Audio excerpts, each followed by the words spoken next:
আমির হামজা জাহাত বাপজি হরিণটাকে ধরে বাপজি তীর ছুটতে যাবে, হরিণটা পেছন দিকে বাপজি ঘোরার পর আল্লাহর বাপজি কুদরাতে হরিণটায় জবান খুলে গেল মানুষের মতো। বলুন সুবহানাল্লাহ।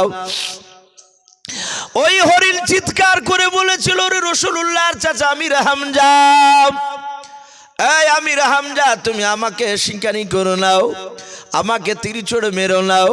ওরে আমির হামজা যা, তোমার ভাতিজাকে ধরে মক্কার মানুষেরা মেরেছে, একটু তোমার ভাতিজার পাশে গিয়ে তুমি দাঁড়াও।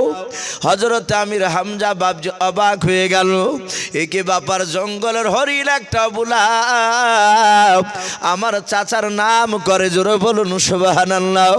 আমির হামজার হরিণকে মারলো না, সাতাত বাপজি তীরখানা বাপজি আপনার বন্ধ করে নিয়াও। সোজা বাপজি ছুটতে শুরু করলো আমার বিশ্ব নবীজিকে বাপজি আপনার দেখার জন্য। আমির হামজা সর্বপ্রথম তার অর্ধাঙ্গিনী বিবির কাছে এসে বলেছিল, ওরে বিবে শুনে নাও, জঙ্গলের অবলা হরিণ আমার সাথে কথা বলেছে, আমার ভাতিজাকে নাকি মেরেছে। বারবার বলেছে আমির হামজা তোমার চাচার পাশে গিয়ে তুমি দাঁড়াও গাও। আল্লাহ রসুলের বাপজি কথা বলছিলেন, আর ওই সময় আমির হামজার বিবি ডাক দিয়ে বলেছিল, ওগা আমার প্রাণের স্বামী আপনার ভাতিজাকে মেরেছে, আমি নিজ চোখে দেখলাম। বলে কে করে দেখলাম? বলে আমার বাড়ির দরজায় এসে আমাকে না আপনাকে ডাক দিয়েছিল, আপনাকে খুঁজতেছিল। আমি বলেছিলাম আপনি বাড়িতে নাই, জঙ্গলে আছেন, শিকার করতে গিয়েছেন। ও প্রাণের স্বামী বারবার করে বাচ্চা ছেলের মতো ফুফরে ফুফরে কাঁদছিল, বারবার বলছিল আমাকে মক্কার অমুক অমুক লোক ধরে ধরে মেরেছে গো চাচিমাও। আমি তাকে থাকতে দিই নাই, দরজাখানা খুলে দেখে আমি আবার দরজা বন্ধ করে তাকে বের করে দিলাম। আল্লাহ রসুল এই দিক দিয়ে চলে গিয়েছে ময়দানে। আমার বিশ্ব নবীর চাচা আমির হামজা বাপজি কি করলেন, উনি দেখলেন পায়ের দিকে তাকিয়ে দেখেন বাপজি যেই দিক দিয়ে রাসূলুল্লাহ হেঁটে গিয়েছেন ওই মাটির দিকে তাকালেন, বাপজি পায়ের দাগ বাপজি রক্তে বাপজি লেগে আছে। আল্লাহ রসুলের বাপজি গুহার কাছে গিয়ে আমির হামজা হঠাৎ করে নবীজির পিঠে হাত দিয়ে বলেছিল, গো ভাতে যাও আর কান্না করবা না, এতদিন তোমার সাইডে ছিলাম না, তোমার পেছনে সে দাঁড়িয়েছিলাম না, তাই বেঈমানরা তোমাকে মারতে সাহস পেত। গো আমার ভাতে যাও, আজ থেকে আমি তোমার আমির হামজা চাচা, আমি তোমার পাশে দাঁড়াবো, তোমাকে কেউ যদি মারে আমি তাকে দুনিয়ার বুক থেকে বিদায় করে দেব। ওরে ভাতিজা একবার তুমি নামটা বলো, তোমাকে কে মেরেছে? আল্লাহ রসুল বাপজি সেজদা থেকে মাথা তুললেন, নবী বললেন, চাচা যদি আমার দোষী ব্যক্তিকে যদি আপনি মারেন, বলে হ্যাঁ, তাহলে কি লাভ হবে? বলে ভাতিজাও তোমাকে যে মেরেছে তাকে আমি মারতে পারলে আমি তীর দিয়ে তার বুকের ভিতরে ভরে দিয়ে পৃষ্ঠ মোবারক দিয়ে তীরখানা বের করে দেব। ওগো আমার ভাতিজা এতে তুমি আনন্দ করবাও, আতে তুমি আনন্দ পাবা, তুমি আনন্দ পেলে আমিও খুশি হয়ে যাব। আল্লাহর নবীজি ডাক দিয়ে বলেন, চাচা ওই লোকটাকে মারার চেয়ে একটা কাজ করলে আমি বেশি খুশি হব। বিশ্ব নবীজের চাচা ডাক দিয়ে বলেছিল, গো ভাতে যাও, তুমি যা করতে বলবা তা আমি করব তোমার খুশির জন্য। বিশ্ব নবী বলেন, চাচা এতদিন কলমা আপনি পড়েন নাই, ওগো চাচা আপনি একবার কলমা লা ইলাহা ইল্লাল্লাহু মুহাম্মদ রাসূলুল্লাহ সাল্লাল্লাহু তাআলা আলাইহি ওয়াসাল্লাম এই কলমা পড়ে নিয়ে সাতাত আপনি মুসলমান হয়ে যান। বলুন সুবহানাল্লাহ। এই আল্লাহ রসুলের বাপজি আপন চাচা আমির হামজা তিনি সাতাহাতে বাপজি কলমা পড়ে নিয়েছিলেন। কলমা নিয়ে পড়ার পরে রসুলকে বাপজি এত ভালোবাসতেন, আমার বিশ্ব নবীর কাছে বাপজি বাচ্চা ছেলের মতো দাঁড়িয়ে থাকতেন। বলুন আলহামদুলিল্লাহ। অথচ নবীজির চাচা আমির হামজা অনেক বড় নবীর, সব চাচারাই রাসূলুল্লাহর বাপজি বড় ছিল, কারণ বিশ্ব নবীর আব্বারা টোটাল 10টা ভাই। দুনিয়া সিরিয়াল অনুযায়ী বাপজি লাস্টেকার ছেলে আব্দুল্লাহর ছেলে হচ্ছে বাপজি মুহাম্মদ সাল্লাল্লাহু। তাহলে সবচেয়ে ছোট ভাইয়ের যদি ছেলে হয় তাহলে বিশ্ব নবীর চেয়ে তার চাচারা অনেকে বয়সে বড় ছিল। সম্মানিত ভাইরা আমার বাবা জীবনেরা, সেই নবীর আপন চাচা আমির হামজা উনি ঈমান এনেছিলেন, কিন্তু বাপজি এই আবু লাহাব বলে একটা বেঈমান, রসুলের বাপজি আপন চাচাও আবু সেহেল বাপজি কলমা পড়ল না, তার পাথরে যে কলমার দাওয়াত, কলমা পড়েছে। এটা শোনার পরে এসে উদবা, সাইবা, আবু সুফিয়ান আরে আবুল আহাব আরে আবু সেহেল 5 লিডার রাত্রিতে একত্রিত হয়েছে। এই আবুল আহাব বাপজি বিশ্ব নবীর অপরত ইমান আনেইনি এবং প্রকাশ্য বাপজি রসুলুল্লাহর বিরোধিতা করে গিয়েছে। নবীকে প্রকাশ্য বাপজি মারত। কেতাবে লিখেছে আল্লাহ রসুল সাল্লাল্লাহু তাআলা আলাইহি ওয়াসাল্লাম শুরু জামানায় বাপজি কলমার দাওয়াত দিছিলেন। সবাইকে নবীজি একসঙ্গে বাপজি পেয়েছিলেন না, মাঝে মাঝে বাপজি 2 জন 3 জন 4 জন করে পাতেন আর তাদেরকে ইমানি দাওয়াত দিতে। আল্লাহ রসুল বাপজি দেখলেন মক্কার মানুষেরা, মানুষ বিপদে পড়লি তার একটা পাহাড়ে গিয়ে বাপজি চিৎকার করে ডাক দিত। কোন কোন মুফাসসিররা ওই পাহাড়টার বাপজি নাম লিখেছে মুফাসসিরিনে কেরাম কুবা পাহাড়। আমরা দেখতে পাই এই যে আপনাদের মসজিদ রয়েছে, এরকম মুসলিম যেখানে আছে সেখানে বাপজি মসজিদ একটা না একটা আছে। তো মসজিদে 5 ওয়াক্ত বাপজি আজান হয়। এই 5 ওয়াক্ত নামাজ টাইম আজান বাদ দিয়ে ওয়ান টাইমে যদি বাপজি মাইকে মসজিদে যদি আওয়াজ বাজে, কোন লোক যদি বাপজি মাইকটা চালু করে যদি বলে আসসালামু আলাইকুম, একটি বিশেষ ঘোষণা, এই বিশেষ ঘোষণা বাপজি আওয়াজ হলি দেখবেন আমরা কথা বললে বাপজি কথা বলা বন্ধ করে দিই। চায়ের দোকানে বসে আছে, বলে ভাই এই টিভিটা একটু বন্ধ কর দিনি রে ভাই, নাহলে সবাই মিলে একটু আওয়াজ বন্ধ কর। বলে কেন? বলে মসজিদে আওয়াজ হচ্ছে, মনে হচ্ছে কেউ মারা গিয়েছে। এই বিশেষ ঘোষণা শুনলি কান লেগে দিয়ে শুনি আমরা। আর বেশিরভাগ বাপজি মওতের ঘোষণাটাই বেশি করা হয়। তো ওই মক্কার লোকেরা তারা বিপদে পড়লি তারা ওই কুবা পাহাড়ে গিয়ে বাপজি চিৎকার করে তারা ডাকতো। তখন তার মাইক ট্যাগ ছিল না, কিন্তু মাইক না থাকলেও বাপজি তাদের গলার আওয়াজ খুব অনেক ছিল। তারা মুখে সেই সময় ডাকলে, আজ থেকে বাপজি 30 বছর আগে যারা বৃদ্ধ মানুষ তারা গল্প করে অনেক সময় যে অমুক ব্যক্তি আমাদের এখানে নাই, মারা গিয়েছে, সে মুখে আজান দিত তো 1 কিলোমিটার দূর থেকে শুনতে পাওয়া যেত তার গলার আওয়াজ। কিন্তু বাপজি এখন যদি মাইক না থাকে, কারেন্ট বন্ধ হয়ে গেলে ও মসজিদের প্রাচীরের বাইরে বাপজি আওয়াজ আমাদের যায় না। গলার আওয়াজ আগেকার মানুষের মতো তো শরীরে সে শক্তি নেই আমাদের। তো ওই মক্কার লোকেরা বাপজি যাদের গলাটা শক্তিশালী তাকে ডেকে নিয়ে বলতো যে অমুকের নাম ধরে ডাকো, অমুক ব্যক্তি বিপদে পড়েছে। মক্কার সমস্ত লোককে ডাকতো, গো বাপজি ভাইয়েরা, মা বোনেরাও, তোমরা সবাই দৌড়ে এসো। আর কয়েক মিনিটের মধ্যে বাপজি ওই কুবা পাহাড়ের সামনে এসে বাপজি ফাঁকা জায়গা, মরুভূমি, উঁচু পাহাড়ের সামনে বাপজি তারা বসে যেত। যেই লোকটা চিৎকার করেছে মোড়লরা বলতো কি বিষয় আলোচনা করবে একটু বলো। সে সময় যে লোকটা বিপদে পড়তো সে বলতো আমি অমুক বিপদে পড়েছি। তখন সেই বিপদ থেকে বাপজি কি করে লোকটা উদ্ধার হবে তা নিয়ে সে মক্কার লোকেরা বাপজি তারা সেই সময় চিন্তা ফিকির করত। আল্লাহ রসুল বাপজি চিন্তা করলেন আমি তো একসঙ্গে এত লোককে পাই না, যত লোক ওই কুবা পাহাড়ে গিয়ে একত্রিত হয়, আমিও গিয়ে ওই কুবা পাহাড়ে গিয়ে চিৎকার করে ডাক দেব। আমার মনে হয় আমার ডাকে সব লোক আসবে। আমাকে সবাই এখনো তো আলামিন বলে মানি না, এই কথা তো বলে না। আমার উপর যারা ঈমান এনেছে তারা তো মানি, আর যারা এখনো রাসূলুল্লাহর ব্যাপারে বুঝেনি তারা আমাকে আলামিন বলে হয়তো চিনবে, জানবে।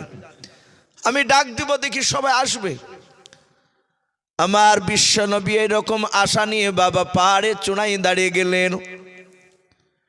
নবী আমার ওই পাহাড় থেকে বাপজি চিৎকার করে আপনার ডাক দিতে শুরু করে দিলেন। ও মক্কার বাপজি ভাইরাও, ও গো মা বোনেরাও, তোমরা সকলেই দৌড়ে এসো, আমি একটা কথা বলবো তোমাদের সামনে। সবাই বলা বলি করতে লাগলো। আব্দুল্লাহর সন্তান ডাক দিয়েছে ভাবে পাহাড়ে কোনোদিন এর আগে ডাক দেয় না, চলো আমরা যাই।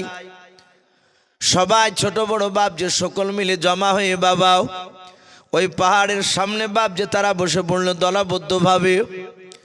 আল্লাহর নবীজি বললেন, গো চাচা ভাইরা বাপজিরাও, আপনারা এখানে দাঁড়িয়ে আছেন বলে? হ্যাঁ। সামনে সবাই মিলে বসে যান। সবাই মিলে তারা বসে গেল। আমার বিশ্ব নবী দরদি নবী জনাবি মোহাম্মদ রাসূলুল্লাহ সাল্লাল্লাহু তাআলা আলাইহি ওয়াসাল্লাম প্রথমেই বাপ যে কলমার দাওয়াত দিলেন নাও, উনি বাপ যে একটু হিকমতের সহিত কথা বলতে লাগলেন। ডাকে দিয়ে বলেন, ওগো মক্কার লোকেরা, আমি তোমাদের সামনে পাহাড়ে চূড়ায় দাঁড়িয়ে আছি বলে হাও, তোমরা নিচে আছো, আমি ওপরে আছি বলে হাও। আল্লাহ রসুল ডাক দিয়ে বলেছিল, গো বাবা, আমি তোমাদের তো সামনে দিক দেখতে পাচ্ছি, পেছন দিক দেখতে পাচ্ছি, ডান দিক দেখতে পাচ্ছি, বাম দিক দেখতে পাচ্ছি বলে হাও।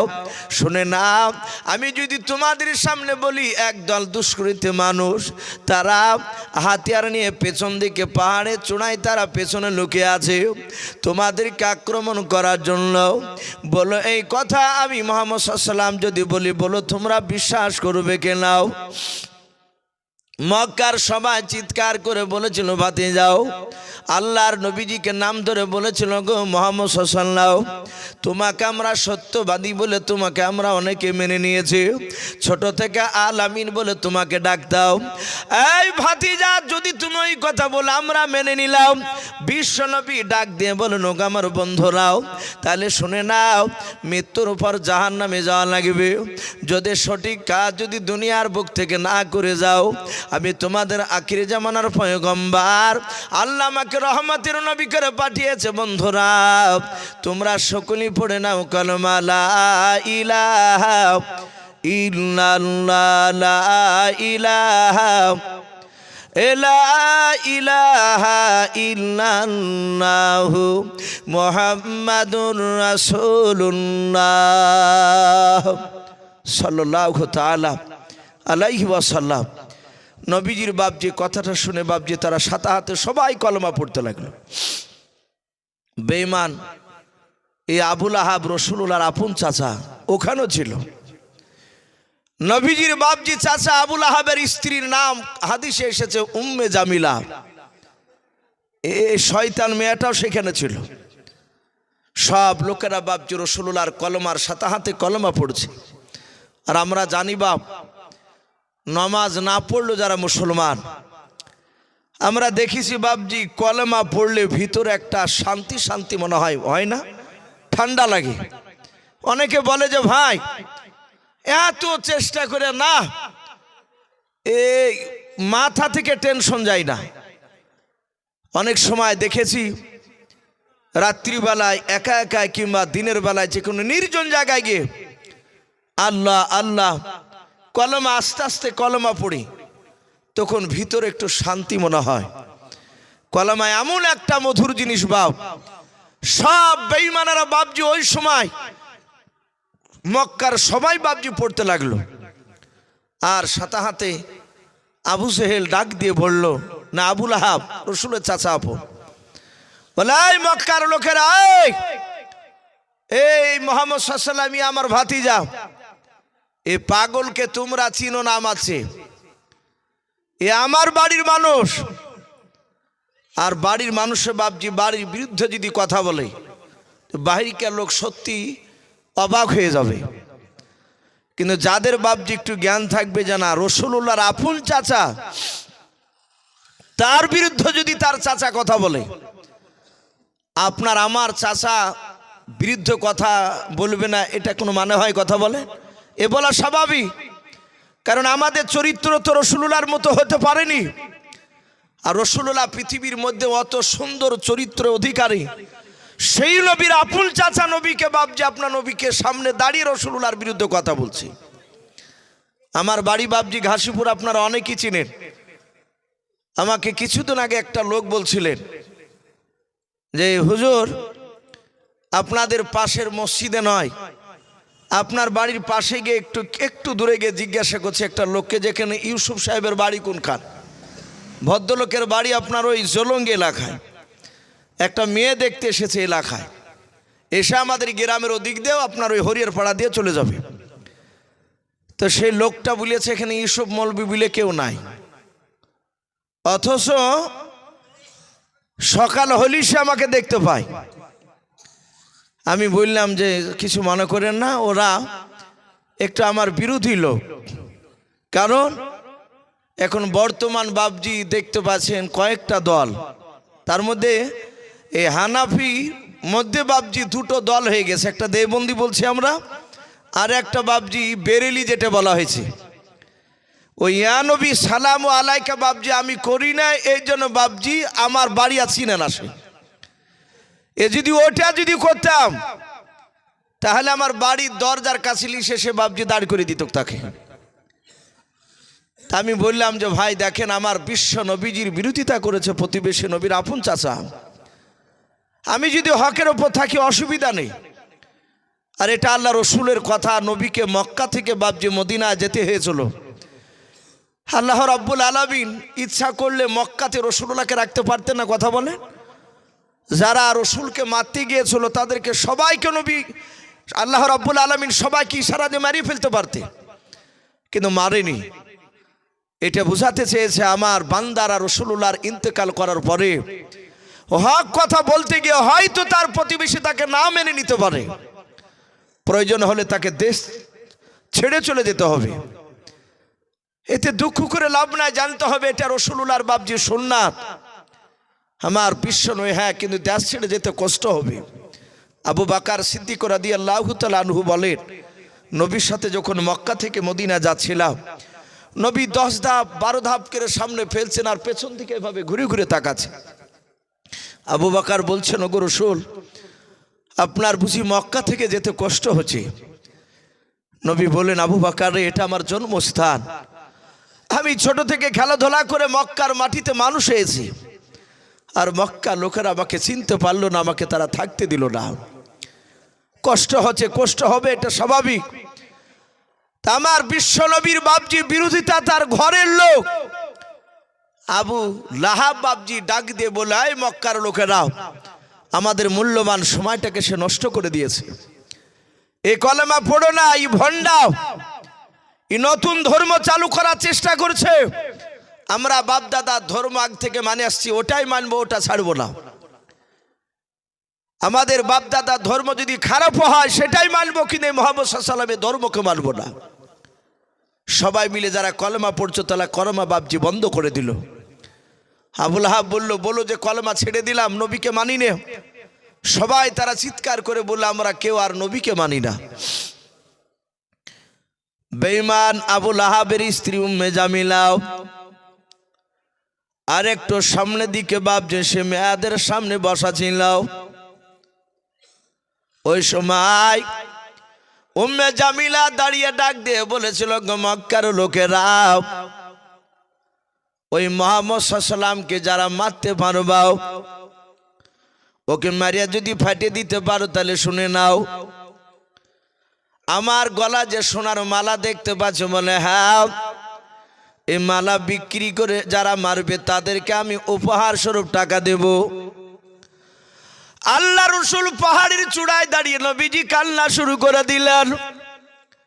আল্লাহকে ডেকে বলেন, আল্লাহ, হাজার হাজার লোক তারা সবাই মিলে কলেমা পড়েছিল, আমার চাচা আবু লাহাব বাবার রাস্তা থেকে তাদেরকে সরে নিয়ে চলে গেল গুমরাহ রাস্তার দিকে। ওগো আল্লাহ, এদের কার মুসলমান বানাতে পারলাম না। নবীজি জানতেন হেদায়েতের মালিক বাবজি আমার আল্লাহ। হযরত জিবরিল আলাইহিস সালাম এসে আল্লাহর নবীকে বলেন, আসসালামু আলাইকা ইয়া রাসূলুল্লাহ, ইয়া হাবিবাল্লাহ। নবী, আপনি কাঁদবেন না। যেই বেঈমান আবু লাহাব আপনার রাস্তা থেকে ওই লোকদেরকে ফিরে নিয়েছে, বলে হ্যাঁ। ওগো নবীজি, আবু লাহাবের 2 হাত ধন সম্পদ আল্লাহ ধ্বংস করে দিয়েছেন। ওইখানে বাবজি সূরা লাহাব বাবজি আপনার যে সূরাটা রয়েছে, তাব্বাত ইয়াদা আবি লাহাবিন ওয়া তাব, আবু লাহাবের 2 হাত ভেঙে দিলাম বলে বাবজি সূরাটা বাবজি নাজিল হতে লাগলো। আল্লাহ রাসূলকে বলেন, ওগো নবী, চিন্তা করবেন না, কাঁদবেন না। যেই সব লোক কলেমা পড়ার পর কলেমা থেকে আবার বেঈমান আবু লাহাবের দলের দিকে চলে গেল, ওই সব লোকেরা কিয়ামতের ময়দানে জাহান্নামের আগুনের লাকড়ি হবে। ওগো আল্লাহর নবীজি, সেই লাকড়িতে আপনার আপন চাচা আবু লাহাব ওই জাহান্নামের আগুনে জ্বলতে থাকবে। জিবরিল শেষের আয়াতটা নাজিল করে বললেন, ফি জিদিহা হাবলুম মিন মাসাদ। হে নবী, আপনি চিন্তিত হবেন না, কাঁদবেন নাও। আপনার চাচিমা উম্মে জামিলা যে বলেছে, আমার গলার সোনার মালা বিক্রি করে আমি টাকা দিব যারা মুহাম্মদ সাল্লাল্লাহু আলাইহি ওয়াসাল্লামকে মারতে পারবে। এই নবীজি, আপনি কাঁদবেন না। আপনার বিবি, আপনার চাচিমা উম্মে জামিলাকে, ওই আবু লাহাবের বিবি উম্মে জামিলাকে কিয়ামতের ময়দানে কোটে কোটে যেদিন মানুষের সমাগম হবে, সেই দিন উম্মে জামিলার গলায় আগুনের বেড়ি পরে দিয়ে, আগুনের মালা পরে দিয়ে তাকে কিয়ামতের ময়দানে টেনে হেঁচড়ে নিয়ে বাড়ানো হবে। হে রাসূল, আপনি কাঁদবেন না। এই আবু লাহাব বাপজি এইভাবে হাজার হাজার লোকের সামনে একবার নয়, কয়েকবার বাপজি প্রকাশ্য বিরোধিতা করেছে। শুধু তাই নয়, ওই রাত্রিবেলাতে বাপজি রাসূলুল্লাহর বিরুদ্ধে বাপজি নবীকে কি করে ধ্বংস করবে এই চক্রান্তর বাপজি জাল বিছাছিল। আবু জেহেল বলল, ভাই মুহাম্মদ সাল্লাল্লাহু আলাইহি ওয়াসাল্লাম তো বড় জাদুঘর, ওকে তো দেখলাম সে পাথরকে জাদু করেছে। হে বন্ধু উতবা সাইবারা, তাকে কি ধ্বংস করার কোনো রাস্তা আছে? সাথে হাতে বলল উতবা সাইবা, হে আবু জেহেল নেতা, একটা কাজ করলে কেমন হয়? বলে, কি কাজ? বলে, আমাদের সামনে যে রাস্তা আছে, বলে হ্যাঁ, এই রাস্তাতে আমরা গোপনে, ওরা যেন জানতে না পারে, আমরা যদি ওই রাস্তায় যদি একটু গর্ত কেটে রাখি, অপরে ডাল পাতা বিছিয়ে দিয়ে হালকা মাটি ছড়ে দেব, মুহাম্মদ সাল্লাল্লাহু আলাইহি ওয়াসাল্লাম রাত্রিবেলায় ভোরবেলায় নামাজ পড়তে যাবে আর ওখানে পা দিয়ে শেষ হয়ে যাবে। এটা করলে কেমন হয়? সাথে হাতে বাপজি ওখানে প্রতিবাদ করেছিল বেঈমান আবু জেহেল। ডাক দিয়ে বলেছিল, এই উতবা সাইবা, আমি দেখেছি নবীকে মারা অত সহজ নয়। মুখে যত বলা সহজ, বাস্তবে পরিণত করা অত সহজ নয়। নবীকে মারতে পারবা না। উতবা সাইবা ডাক দিয়ে বলল, ভাই মুহাম্মদ সাল্লাল্লাহু আলাইহি ওয়াসাল্লামকে এমন কি জিনিস দেখেছো যে তাকে মারতে পারা সম্ভব নয়? ওকে মারা যাবে না ডাইরেক্ট? এই আবু জেহেল ওই সময় উতবা সাইবার সামনে, আবু লাহাবের সামনে, আবু সুফিয়ানের সামনে ওই রাত্রিবেলায় বাপজি আবু জেহেল বলেছিল, কারণ বিশ্ব নবীর বাড়ি আর আবু জেহেলের বাড়ি একেবারে কাছাকাছি। জানি না এখানে হাজী সাহেব আছেন কিনা। হাজী সাহেব না হলেও বাপজি অনেক যুবক ছেলেরা এখন সৌদি টৌদি কাজে যাচ্ছে, তারা গিয়ে বাপজি দেখছে রাসূলুল্লাহর বাপজি সে হজে না গেল, সে নবীর দেশে তো গিয়েছে।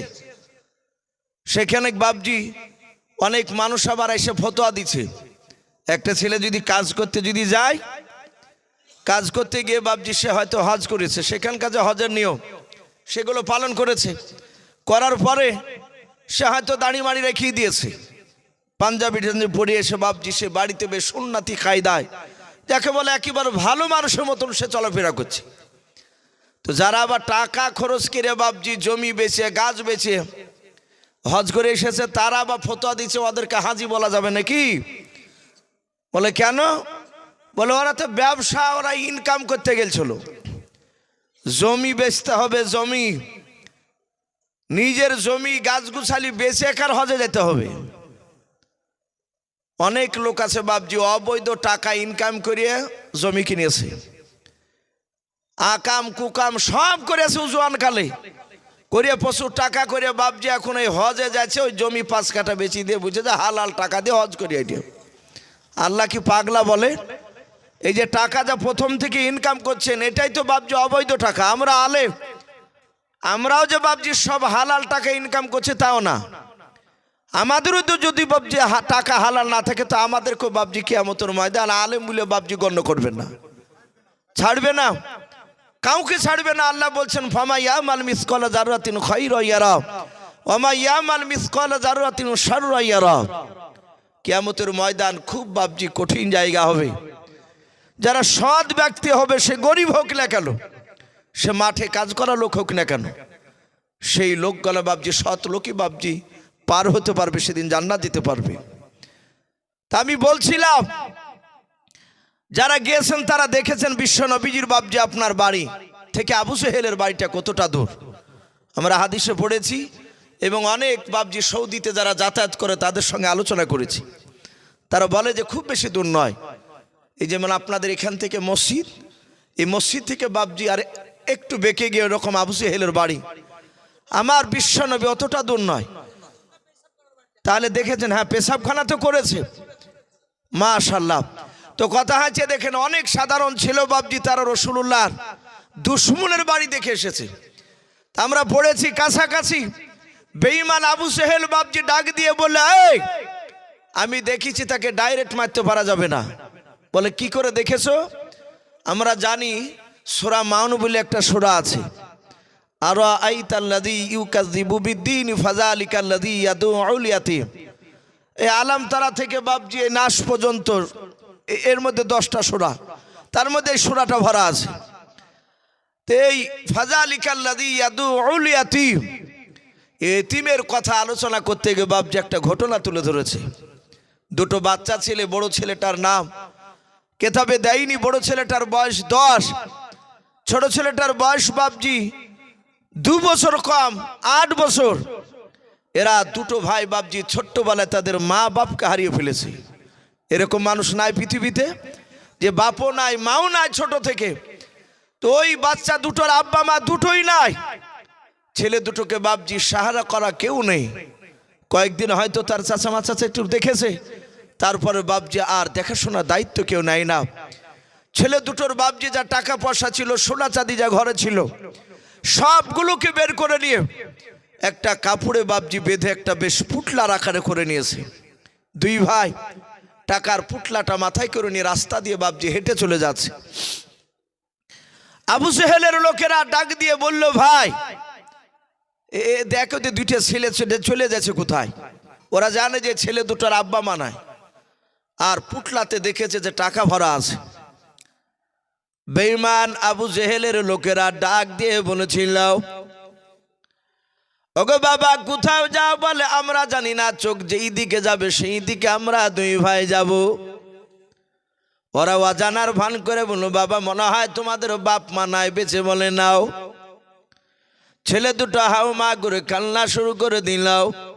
ভাই একটা দুটো করে মানুষ উঠে যাচ্ছে, রাত্রি অনেক হয়ে যাচ্ছে, আর মিনিট 10 বসে ভাই দিন ইনশাআল্লাহ দোয়া হয়ে যাবে। আল্লাহর নবী জনাবে মুহাম্মদ রাসূলুল্লাহ সাল্লাল্লাহু তাআলা আলাইহি ওয়াসাল্লাম নবীজের বাপজি ব্যাপারে বাপজি তারা বাপজি বাচ্চা ছেলে দুটো জানে নাও।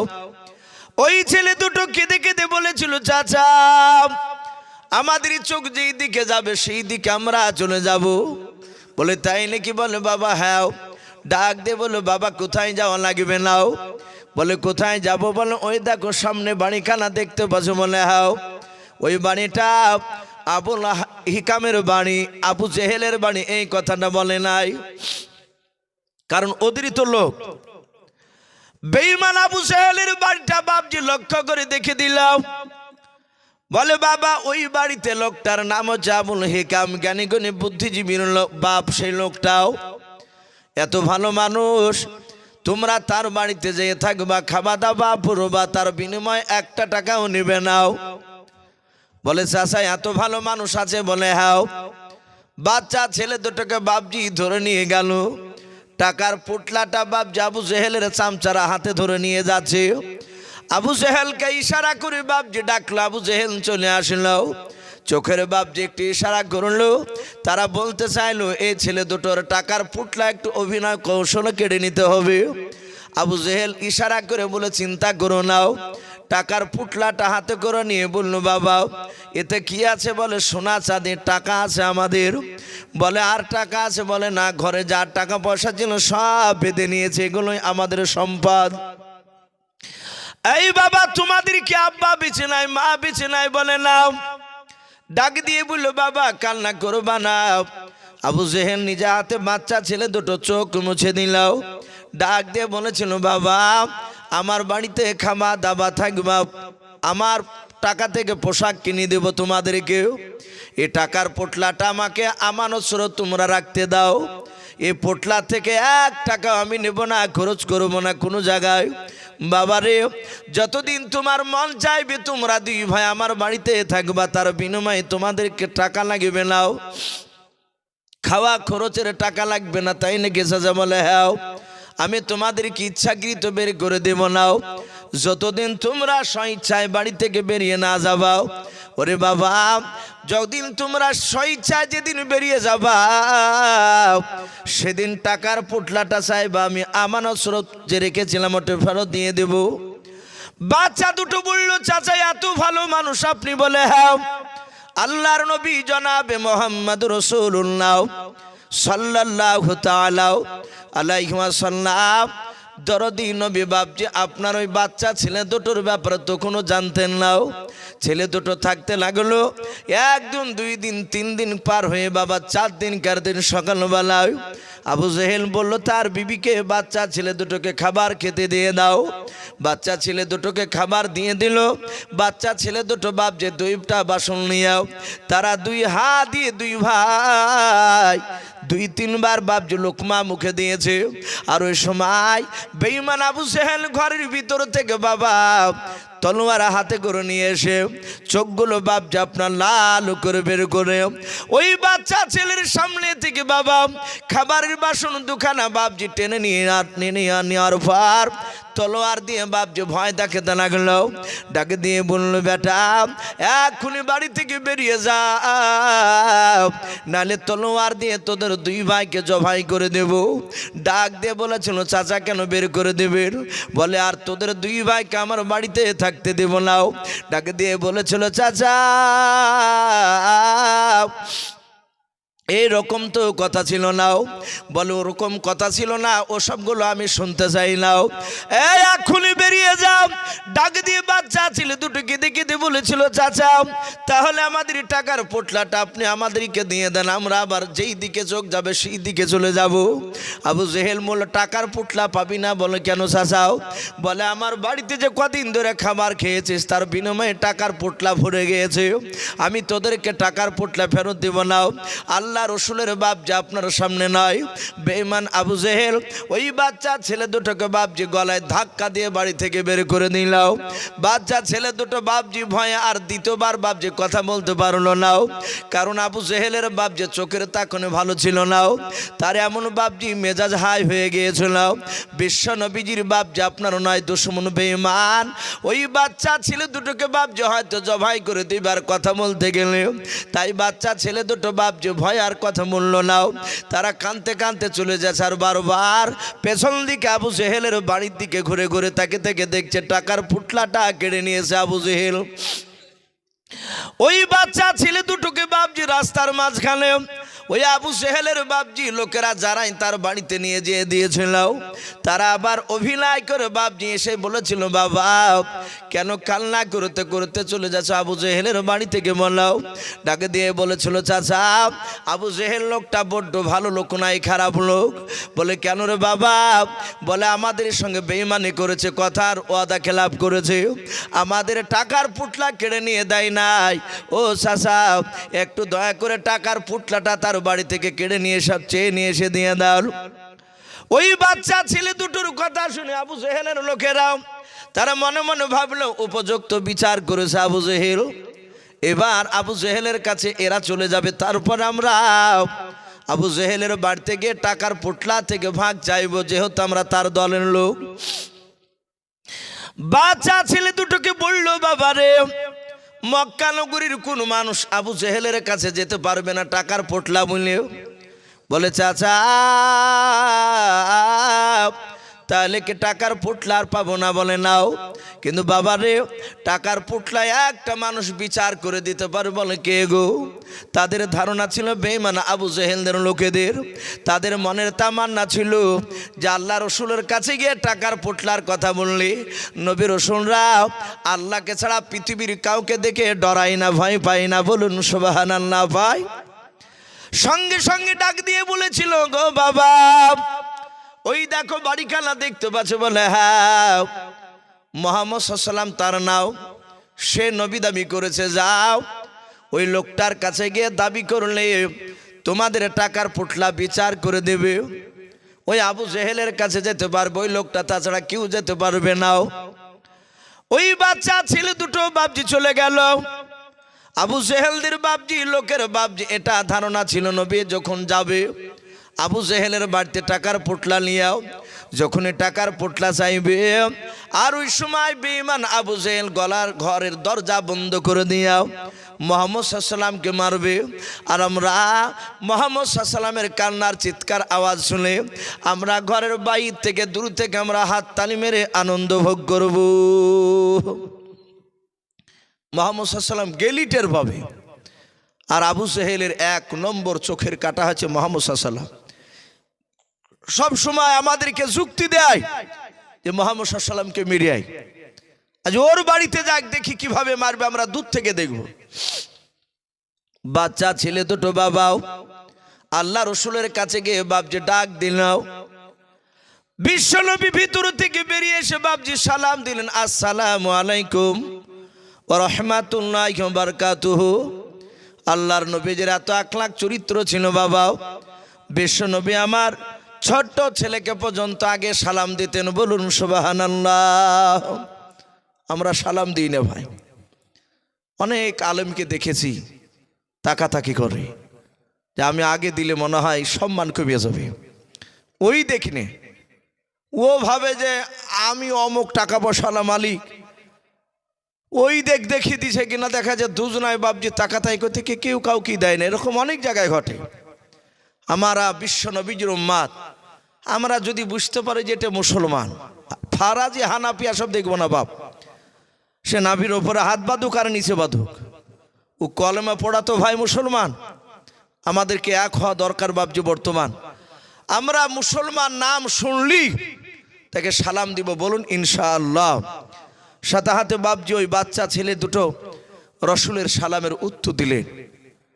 নবীজি বললেন, এই বাবা কাঁদছিস কেন? ডাক দিয়ে বলল, নবী আপনাকে আমরা চিনতাম না, কিছু লোক আপনার বাড়ি দেখে দিয়েছে, আমাদের টাকার পুটলা ওই বাড়ি খান আবু জেহেল নাও, সে টাকার পুটলা আমাদের কেড়ে নিয়ে দেয়লি।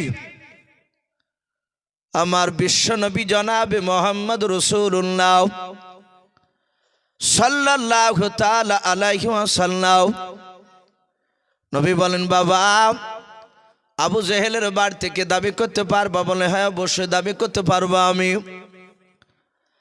আল্লাহ রসুল দুই ভাইয়ের হাত দুখানা ধরে বাবা টানতে টানতে টানতে টানতে টানতে টানতে বাবা আবু জেহেলের বাড়ির দরজার দিকে নিয়ে চলে যাচ্ছে নবী আমার। আবু জেহেলের লোকেরা রাস্তার দুই ধার থেকে বাপ যে জঙ্গলে আড়াল থেকে তারা উকে মেরে মেরে দেখছিল। মুহাম্মদ সাল্লাল্লাহু আলাইহি ওয়াসাল্লাম বাড়িতে গেলে টের পাবে আবু জেহেল কেমন ক্ষমতাশালী লোক। আমার বিশ্বনবী আবু জেহেলের বাড়ির দরজার দিকে যাচ্ছিলেন, আর আবু জেহেল বাপজি দূর থেকে বাপজি দেখলো যে বাচ্চা ছেলে দুটোর টাকার পোটলা কেড়ে নিয়েছে, আমি দিই নাই। ওই বাচ্চা ছেলে দুটোর হাত ওখানা ধরে মুহাম্মদ সাল্লাল্লাহু আলাইহি ওয়াসাল্লাম নিয়ে আসতেছে। আল্লাহর নবী জনাবে মুহাম্মদ রাসূলুল্লাহ সাল্লাল্লাহু তাআলা আলাইহি ওয়াসাল্লাম দরদি নবী আমার রাস্তা নিয়ে হেঁটে যাচ্ছিলেন। আবু জেহেলের বাড়ির দরজায় তো কোনো পৌঁছাতে পারেনি, 25 থেকে 30 হাত বাপ যে দূরে থাকতে বেঈমান। আবু জেহেল ডাক দিয়ে বলেছিল, ভাতিজা খবরদার ওখান থেকে আর সামনের দিকে তুমি এক ধাপ ফেলবা নাও। আল্লাহ রসুল বলেন, গো চাচা কেন যাব না? বলে বাবা ওখানে দাঁড়াও। আল্লাহ রসুল দুই বাচ্চারা হাত ওখানা ধরে নিয়ে দাঁড়িয়ে গেলেন। নবী বলেন, চাচা এই ছেলে দুটোর নাকি টাকার পোটলা আপনার বাড়িতে আছে, আপনি নাকি দেননি? বলেন নাও। অস্বীকার করলো না, স্বীকার করে নিলাও। নবী বলেন, চাচা টাকার পোটলা নিয়ে থাকলে আপনি এখনই সাথে হাতে দিয়ে দেন। সঙ্গে সঙ্গে বাবা আবু জেহেল বলে, ভাতিজা তুমি ওখানেই দাঁড়াও, আমার বাড়ির দরজার দিকে আর পা ফেলবা নাও। আমি ঘর থেকে টাকার পোটলা নিয়ে এসে দিয়ে দিয়েছি। বেঈমান আবু জেহেল ঘর থেকে তাড়াহুড়া করে বাপ যে টাকার পোটলা নিয়ে এসে বিশ্ব দরদি নবীর সামনে রেখে দিল। বলুন সুবহানাল্লাহ। নবী বলেন, বাবা দেখো টাকার পোটলায় সঠিক টাকাগুলো আছে না? বেঈমান আবু জেহেল কিছু টাকা সরিয়ে রেখেছে। বাচ্চা ছিল দুটো টাকার পোটলা খুলে দেখে বলল, নবী গো, একটা টাকাও নাড়ে নাইনি, সব টাকা রয়েছে।